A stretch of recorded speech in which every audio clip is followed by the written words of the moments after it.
We had the commissioner speaking this morning who said that this is the most transparent and open review to date. He asked us to let's embark on a serious debate to find the right answers to the challenges. He also promised, he said, I guarantee you that your stakeholder views will impact the outcome. So you can hold him to that word over these next 2 days. And he's focused on the role of GIs with a new momentum as part of the Green Deal and moving towards the new action plan, which will include the combating of fraud, sustainable production, reinforcing IPs, meeting societal expectations, simplifying the process, and diversifying our experiences and needs across Europe. And this is a process which is becoming more attractive to producers. State Secretary Fortel also spoke about let's not lose sight of GI rights, but he put this in the context of the pandemic as an opportunity because people's behavior has changed. We have seen that people are cooking at home more. They value the products that they're putting on the table at home, and they're prepared to pay more for quality products as well. And so, a silver lining from the COVID crisis as well. Sustainability he emphasized as a key point and as something which is increasingly important to European consumers, and the continuance of the development of GI awareness. So, a communications campaign is probably something to be considered in this context too. Supporting providers and making an economically viable product. The business model, particularly for SMEs who are under intense pressure at the moment. And also MEP Erin Tolere, she also discussed SMEs and the context of the COVID crisis as well. But she emphasized that GIs are part of our cultural heritage. This is a product of the land, but also of human labor. And we need to support small producers, she said. And GIs combating fraud, a critical element, which some of the other panels discussed today as well. International agreements,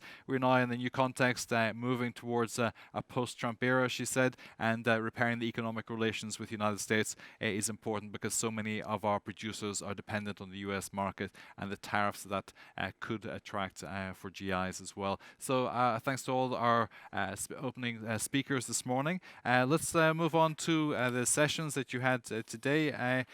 We had the GI View introduction as well, the launch of the GI View, and this was really about knowledge sharing, stronger together, said Mr. Archambault. And this was GIs are part of the European way of life, he said.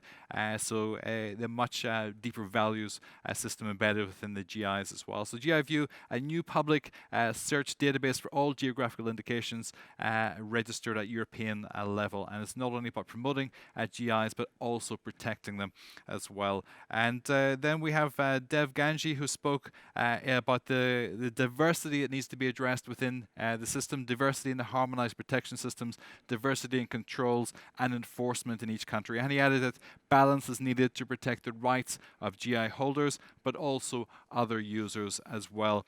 On the panel discussing GIs on the internet, sales platforms and domain name system, we had geographical indications as being a key part of the ability to compete globally, but GIs are also vulnerable on sales platforms and by the risk of bad faith actors as well. Our registration allocation of a domain name, for example, we had the clear example of champagne.co and the London Banker. And then we have sustainability and GIs. This panel was looking at the performance of the GI schemes and how sustainability can be increased as well. Takeaways from that: best practices training is needed and examples of how to upgrade the production successfully. Awareness raising for producers as well, and training being a key part of the future offering for GIs too. On non-agricultural GIs, the Commission will very soon, came the note, adopt the Intellectual Property Action Plan. It's today, and it says that in this action plan, the Commission stands ready to consider the introduction of a system for sui generis protection of non-agricultural products. There's also comment that producers are more familiar with the trademark system, and consideration should be given to adapting the EU collective mark to the characteristics of non-agricultural products. Another remark that from a purely legal and technical point of view, there are no true obstacles obstacles to an extension of the current specific system protecting agriculture products. And Bernard O'Connor remarked that he strongly defended the need to introduce a specific system to comply with the EU's international commitments. This panel also returned comments that the GIs can be strong only if there's a well-organized system of GI controls and enforcement in place. Hopefully we will have some of our panel. We do have two of our moderators, Christian and Pilar. Christian, Pilar, can you hear us? Yes. Hi. Thanks for joining us. Christian, you spoke first. I'll take you first, and then Pilar. This snapshot from your panel today, the headlines. Christian. Well, first of all, we listened and watched two impressive presentations of, so to say, old and big GIs, Cognac and Parmigiano Reggiano, both very successful economically. And this is also one of the main messages. So a successful GI has to have an economic success. And economic success is based on good structures. And producer organizations, however they are organized, are good structures. So that's in 3 sentences, more or less, the message behind the two presentations. And we had a very lively discussion afterwards about legal and practical aspects of the registration of these producer structures, the official terms, whether they are producer organizations or producer groups, whether they are organized horizontally or vertically, and also the well-known problem of the unfair trading practices, where normally the primary level is disadvantaged against trade, but where in the case of Cognac, there was the clear message, it only works because they have an equilibrium between the wine growers, the distillers, and the trade houses. That's the same applies for Parmigiano Reggiano. Thank you, Christian. Excellent summary. Appreciate that a lot. Pilar. You're on mute. Can you unmute for me, please? There we go. There we go. Okay, yes, now perfect. Yes, can you Pilar. hear me? Yes, perfect. Can we have your headlines from today as well? Thank you. Yes. So I was moderating the panel regarding controls and enforcement, as is a key issue, as you have said, regarding this legal regime of geographical indication. And in our panel, we have had 3 different speakers from different framework regarding this GI's regime. We have had someone from the producer side with Alan Park from the Scotch Whisky Association. We have also Bartolomeo Philadelphia from the national authorities. And we have also Nicole Zewski from EUIPO as European Union institution. So I think it was we have a very clear picture regarding the main actor in this field. Regarding the producer point of view with Alan Park from Scotch Whisky, it was very nice. He showed the need to choose the good road in infringement cases, particularly litigation or complaint, etc.